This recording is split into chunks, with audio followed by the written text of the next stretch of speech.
ನಮಸ್ಕಾರ ಎಲ್ಲರಿಗೂ. Welcome back to my channel. ನಾನು ಶ್ವೇತಾ. ಇವತ್ತಿನ ವಿಡಿಯೋದಲ್ಲಿ ಒಂದು ಸಿಂಪಲ್ ಆಗಿರುವಂತಹ ಲಂಚ್ ರೆಸಿಪಿನ ಶೇರ್ ಮಾಡ್ತಾ ಇದ್ದೀನಿ.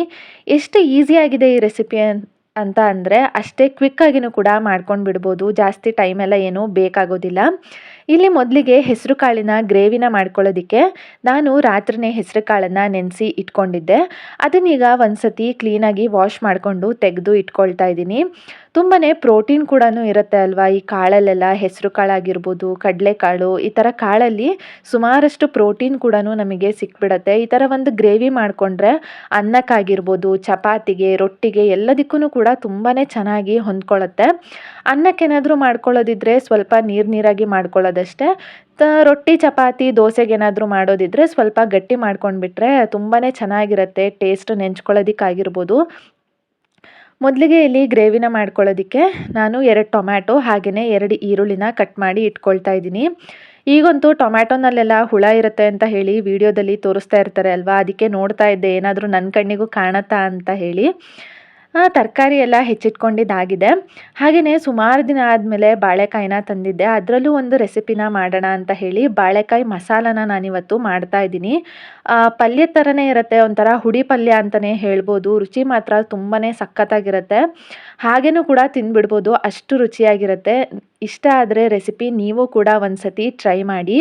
ಇಲ್ಲಿ ಬಾಳೆಕಾಯಿನ ನಾನು ಹೆಚ್ಚಿಟ್ಕೊಂಡು ಉಪ್ಪು ನೀರಲ್ಲಿ ನೆನೆಸಿ ಇಟ್ಕೊಳ್ತಾ ಇದ್ದೀನಿ. ಈಗ ಈ ಕಪ್ನಲ್ಲಿ 1/4 ಕಪ್ ಆಗೋಷ್ಟು ನಾನು ಹೆಸರು ಕಾಳನ್ನು ಬೇಯಲಿಕ್ಕೆ ಇಟ್ಕೊಳ್ತಾ ಇದ್ದೀನಿ. ಉಳಿದಿರೋ ಅಂಥದ್ದನ್ನು ಮೊಳಕೆ ಬರಲಿಕ್ಕೆ ಇಟ್ಕೊಳ್ತಾ ಇದ್ದೀನಿ. ಮೊಳಕೆ ಕಾಳನ್ನು ಮಾಡ್ಕೊಂಡು ಬಿಡ್ಬೋದಲ್ವ, ಹಾಗಾಗಿ ಇಲ್ಲಿ ಬೇಯಲಿಕ್ಕೆ 1/4 ಕಪ್ ಆಗುವಷ್ಟು ಹೆಸರು ಕಾಳು, 2 ಟೊಮ್ಯಾಟೊ ಹಣ್ಣು, 3 ಹಸಿಮೆಣಸಿನ್ಕಾಯಿ, ಹಾಗೆಯೇ ಸ್ವಲ್ಪ ಅರಿಶಿನದ ಪುಡಿ, ಬೇಯಲಿಕ್ಕೆ ಬೇಕಾದಷ್ಟು ಸ್ವಲ್ಪ ಉಪ್ಪನ್ನು ಹಾಕಿ 1 ಚಮಚ ಎಣ್ಣೆನ ಹಾಕಿಬಿಟ್ಟು ಬೇಯಲಿಕ್ಕೆ ಬೇಕಾದಷ್ಟು ನೀರನ್ನು ಸೇರಿಸ್ಕೊಂಡು ಒಂದು 3 ವಿಷಲ್ನ ನಾನು ಕೂಗಿಸ್ಕೊಳ್ತಾ ಇದ್ದೀನಿ. ನಾನು ಆಲ್ರೆಡಿ ನೆನೆಸಿನೇ ಇಟ್ಕೊಂಡಿದ್ದೆ ಅಲ್ವಾ, ಹಾಗಾಗಿ 3 ವಿಷಲ್ ಅಷ್ಟೇ ನಾನು ಕೂಗಿಸ್ತಾ ಇರೋದು. ನೆನೆಸಿಲ್ಲ ಅಂತ ಅಂದರೆ ಒಂದು 5ರಿಂದ 6 ವಿಷಲ್ ಹೊಡಿಸ್ಬೇಕಾಗತ್ತೆ. ಇದು ವಿಷಲ್ ಆಗೋ ಅಷ್ಟೊತ್ತಿಗೆ ನಾವು ಬಾಳೆಕಾಯಿ ಮಸಾಲನ ಮಾಡ್ಕೊಳ್ಳೋದಕ್ಕೆ ಪುಡಿನ ರೆಡಿ ಮಾಡ್ಕೊಂಡು ಬಿಡೋಣ. ಮೊದಲಿಗೆ ಇಲ್ಲಿ ಒಂದು ಬಾಣಲೆನ ಕಾಯಲಿಕ್ಕೆ ಇಟ್ಕೊಂಡು 1 ಚಮಚ ಕಡಲೆಬೇಳೆ, 1 ಚಮಚ ಉದ್ದಿನಬೇಳೆ, ಜೀರಿಗೆ, ಕೊತ್ತಂಬರಿ ಬೀಜನ ಹಾಕಿ ಸ್ವಲ್ಪ ಘಮ ಬರೋ ತನಕ ಈ ಥರ ಡ್ರೈ ರೋಸ್ಟ್ ಮಾಡ್ಕೊಳ್ಬೇಕು. ಈಗ ಅದಕ್ಕೇ ಒಂದು 2 ಚಮಚದಷ್ಟು ಒಣ ಕೊಬ್ಬರಿ, ಹಾಗೆಯೇ ಖಾರಕ್ಕೆ ತಕ್ಕಂತೆ ಒಣಮೆಣಸಿನ್ಕಾಯಿನ ಸೇರಿಸ್ಕೊಂಡು, ಇದು ತುಂಬ ಕೆಂಪಗೆಲ್ಲ ಆಗಬೇಕು ಅನ್ನೋದೆಲ್ಲ ಏನಿರೋದಿಲ್ಲ. ಒಂದು ಘಮ ಬರುತ್ತೆ ಅಲ್ವ ನಾವು ಡ್ರೈ ರೋಸ್ಟ್ ಮಾಡಿದಾಗ, ಅಷ್ಟು ಮಾಡಿಕೊಂಡ್ರೆ ಸಾಕಾಗತ್ತೆ.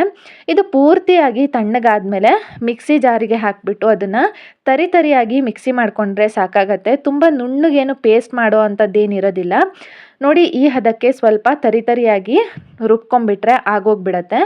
ಈಗ ಸೇಮ್ ಬಾಣಲಿಗೆ 1 ಚಮಚ ಎಣ್ಣೆನ ಹಾಕಿ ಕಾದಾದ್ಮೇಲೆ 1 ಚಮಚ ಸಾಸಿವೆ, ಜೀರಿಗೆ, ಕಟ್ ಮಾಡಿ ಇಟ್ಕೊಂಡಿರೋ ಅಂತಹ ಕರಿಬೇವಿನ ಸೊಪ್ಪನ್ನ ಹಾಕಿ ಸ್ವಲ್ಪ ಫ್ರೈ ಮಾಡಿಕೊಂಡು ಕಟ್ ಮಾಡಿ ಇಟ್ಕೊಂಡಿರೋ ಅಂತಹ ಬಾಳೆಕಾಯಿನೂ ಕೂಡ ಸೇರಿಸ್ಕೊಳ್ಬೇಕು.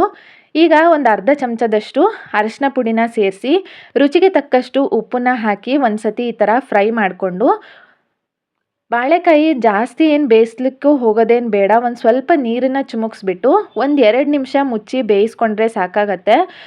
ತುಂಬ ಬೇಯಿಸ್ಕೊಳ್ಳೋದಕ್ಕೆ ಹೋಗಬಾರ್ದು, ಯಾಕಂದರೆ ಬಾಳೆಕಾಯಿ ನಾವು ತಿಂದಾಗ ಅದೊಂಥರ ಹುಡಿಯಾಗೇ ಇರಬೇಕು. ತುಂಬ ಮೆತ್ತಗಾಗ್ಬಿಟ್ರೆ ಅಷ್ಟು ರುಚಿ ಅಂತ ಅನಿಸೋದಿಲ್ಲ ಇದು ಬಾಳೆಕಾಯಿ ಮಸಾಲ. ಹಾಗಾಗಿ ಒಂದು 2 ನಿಮಿಷ ಮುಚ್ಚಿಟ್ಟು ಬೇಯಿಸ್ಕೊಂಡಿದ್ದಾದಮೇಲೆ ಮತ್ತೆ ಒಂದು ಸತಿ ಮಿಕ್ಸ್ ಮಾಡಿ ಒಂದು 2 ನಿಮಿಷ ಬೇಯಿಸ್ಕೊಳ್ತಾ ಇದ್ದೀನಿ. ನೋಡ್ಬೋದು, ಇಲ್ಲಿ ತೋರಿಸ್ತಾ ಇದ್ದೀನಿ ನೋಡಿ. ಈಗ ನಾವು ಮ್ಯಾಶ್ ಮಾಡೋದಕ್ಕೆ ಹೋದರೆ ಈ ಥರ 2 ಪೀಸ್ ಆಗಬೇಕು. ಓಕೆನಾ, ಇಷ್ಟು ಮಾಡಿಕೊಂಡ್ರೆ ಸಾಕಾಗತ್ತೆ. ಈಗ ಬೆಂದಿರೋ ಅಂತಹ ಬಾಳೆಕಾಯಿಗೆ ನಾವು ರೆಡಿ ಮಾಡಿ ಇಟ್ಕೊಂಡಿದ್ವಿ ಅಲ್ವಾ, ಆ ಮಿಕ್ಸ್ಚರನ್ನು ಒಂದು 3 ಚಮಚದಷ್ಟು ನಾನು ಸೇರಿಸ್ಕೊಳ್ತಾ ಇದ್ದೀನಿ. ನಿಮಗೆ ಖಾರ ಜಾಸ್ತಿ ಬೇಕು ಅಂತ ಅಂದರೆ ಜಾಸ್ತಿ ಕೂಡ ಹಾಕ್ಕೊಳ್ಬೋದು. ಈ ಪುಡಿಯೆಲ್ಲ ಹಾಕಾಗಿದ್ಮೇಲೆ ಒಂದು ಸತಿ ಈ ಥರ ಮಿಕ್ಸ್ ಮಾಡ್ಕೊಂಡ್ಬಿಟ್ರೆ ರುಚಿಯಾಗಿರೋ ಅಂತಹ ಬಾಳೆಕಾಯಿ ಮಸಾಲ ರೆಡಿನೇ ಆಗಿಬಿಡತ್ತೆ. ಬಿಸಿ ಬಿಸಿ ಅನ್ನದ ಜೊತೆಗಂತೂ ತುಂಬಾ ಚೆನ್ನಾಗಿರುತ್ತೆ ಈ ಬಾಳೆಕಾಯಿ ಮಸಾಲ. ಒಂದು ಸತಿ ಟ್ರೈ ಮಾಡಿ ನೋಡಿ. ಇಲ್ಲಿ ಕಾಳು ಎಲ್ಲದು ಕೂಡ ಬೆಂದಾಗಿದೆ, ಅದನ್ನು ಕೂಡ ತೆಗೆದಿಟ್ಕೊಳ್ತಾ ಇದ್ದೀನಿ. ಈಗ ಇದರಲ್ಲಿ ನಾನು ಟೊಮ್ಯಾಟೊ ಮತ್ತು ಹಸಿಮೆಣಸಿನ್ಕಾಯಿ ಏನಿದೆ ಅಲ್ವಾ, ಅದನ್ನು ಮಾತ್ರ ತೆಗೆದುಬಿಟ್ಟು ರುಬ್ಬಿ ಇಟ್ಕೊಳ್ತಾ ಇದ್ದೀನಿ. ಒಂದು ಪೇಸ್ಟ್ ಥರ ಮಾಡಿ ಇಟ್ಕೊಳ್ಬಿಡೋದು ಅಷ್ಟೇ. ಇದನ್ನು ಸಿಪ್ಪೆ ಎಲ್ಲ ತೆಗೆದುಬಿಟ್ಟು ಈಗ ಏನು ಕಾಳು ಬೆಂದಿರತ್ತೆ ಅಲ್ವಾ, ಅದನ್ನು ಕೂಡ ಸ್ವಲ್ಪ ಈ ಥರ ಮ್ಯಾಶ್ ಮಾಡ್ಕೊಳ್ತಾ ಇದ್ದೀನಿ. ಅಂದರೆ ನಾವು ಇಲ್ಲಿ ಕಾಯಿ ಎಲ್ಲ ಏನು ಬಳಸ್ತಾ ಇಲ್ಲ ಅಲ್ವಾ, ಕಾಯಿ ತುರಿ ಹಾಕದೇ ಇರೋದ್ರಿಂದ ಒಂದು ಸ್ವಲ್ಪ ದಪ್ಪ ಬರಲಿ ಗ್ರೇವಿ ಅಂತ ಹೇಳಿ ಈ ಥರ ಒಂದು ಸ್ವಲ್ಪ ಮ್ಯಾಶ್ ಮಾಡ್ಕೊಂಡ್ಬಿಟ್ರೆ ಆಯಿತು ಅಷ್ಟೇ. ಈಗ ಒಂದು ಬಾಣಲಿಗೆ ಸ್ವಲ್ಪ ತುಪ್ಪನ ಹಾಕ್ಕೊಳ್ತಾ ಇದ್ದೀನಿ. ನೀವು ಬೇಕಾದರೆ ಎಣ್ಣೆನೂ ಕೂಡ ಬಳಸ್ಕೊಳ್ಬೋದು. ಆದರೆ ತುಪ್ಪ ಹಾಕಿದರೆ ಮಾತ್ರ ಒಂಥರ ಟೇಸ್ಟೇ ಚೇಂಜ್ ಆಗಿಬಿಡತ್ತೆ, ಒಳ್ಳೆ ಫ್ಲೇವರ್ ಕೂಡ ಬರುತ್ತೆ. ಈಗ ತುಪ್ಪ ಕಾದಾದ್ಮೇಲೆ 1 ಚಮಚ ಸಾಸಿವೆನ ಸೇರಿಸ್ಕೊಳ್ತಾ ಇದ್ದೀನಿ. ಹಾಗೆಯೇ 1 ಚಮಚ ಜೀರಿಗೆ.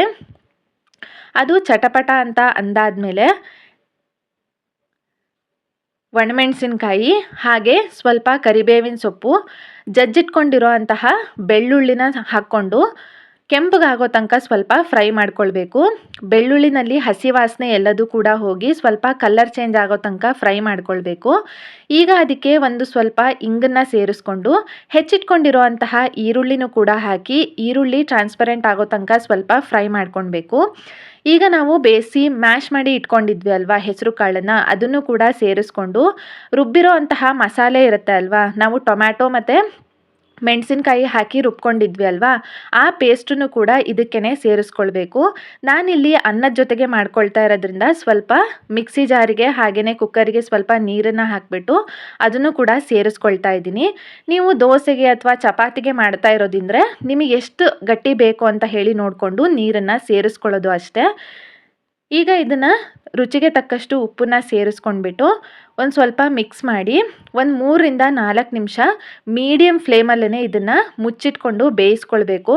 ಒಂದೊಳ್ಳೆ ಕುದಿ ಬರೋ ತನಕನೂ ಕೂಡ ಇದನ್ನು ಮೀಡಿಯಮ್ ಫ್ಲೇಮಲ್ಲೇ ಕುದಿಲಿಕ್ಕೆ ಬಿಡಬೇಕು. ಚೆನ್ನಾಗಿ ಎಲ್ಲದೂ ಕೂಡ ಹೊಂದ್ಕೊಳ್ಳುತ್ತೆ. ಒಂದು 3ರಿಂದ 4 ನಿಮಿಷ ಮುಚ್ಚಿಟ್ಟು ಬೇಯಿಸಬೇಕು. ಈಗ ಒಂದು 3ರಿಂದ 4 ನಿಮಿಷ ಆದಮೇಲೆ ನೋಡ್ಬೋದು, ಮೀಡಿಯಮ್ ಫ್ಲೇಮಲ್ಲೇ ಇಟ್ಟು ಕುದಿಸಿರೋದು ಒಳ್ಳೆ ಕುದಿ ಬಂದಿದೆ. ಈಗ ರುಚಿಯಾಗಿರೋ ಅಂತಹ ಹೆಸರು ಕಾಳಿನ ಗ್ರೇವಿ ರೆಡಿನೇ ಆಗಿಬಿಡುತ್ತೆ. ಇದಾಗಿತ್ತು ಇವತ್ತಿನ ಲಂಚ್ ಮೆನ್ಯೂ ಅಂತಲೇ ಹೇಳ್ಬೋದು. ಬಿಸಿ ಬಿಸಿ ಅನ್ನದ ಜೊತೆ ಈ ಥರ ಗ್ರೇವಿನ ಒಂದ್ಸತಿ ಟ್ರೈ ಮಾಡಿ ನೋಡಿ. ಅದರಲ್ಲೂ ಮೇಲಿಂದ ಸ್ವಲ್ಪ ತುಪ್ಪನ ಹಾಕ್ಕೊಂಡು ತಿಂತಾ ಇದ್ದರೆ ಅದ್ರ ರುಚಿನೇ ಬೇರೆ ಅಂತ ಹೇಳ್ಬೋದು. ಹೇಗನ್ನಿಸ್ತು ಇವತ್ತಿನ ರೆಸಿಪಿ? ವಿಡಿಯೋ ಸ್ವಲ್ಪನಾದರೂ ಇಷ್ಟ ಆಗಿದ್ದರೆ ಲೈಕ್ ಮಾಡೋದನ್ನು ಮರಿಬೇಡಿ. ಹಾಗೆಯೇ ಹೊಸದಾಗಿ ನೋಡ್ತಾ ಇದ್ದರೆ ಚಾನಲ್ನ ಸಬ್ಸ್ಕ್ರೈಬ್ ಮಾಡಿಕೊಂಡು ಸಪೋರ್ಟ್ ಮಾಡಿ ಅಂತ ಹೇಳಿ ಕೇಳ್ಕೊಳ್ತೀನಿ. ನೆಕ್ಸ್ಟ್ ವಿಡಿಯೋದಲ್ಲಿ ಸಿಗ್ತೀನಿ. Thank you.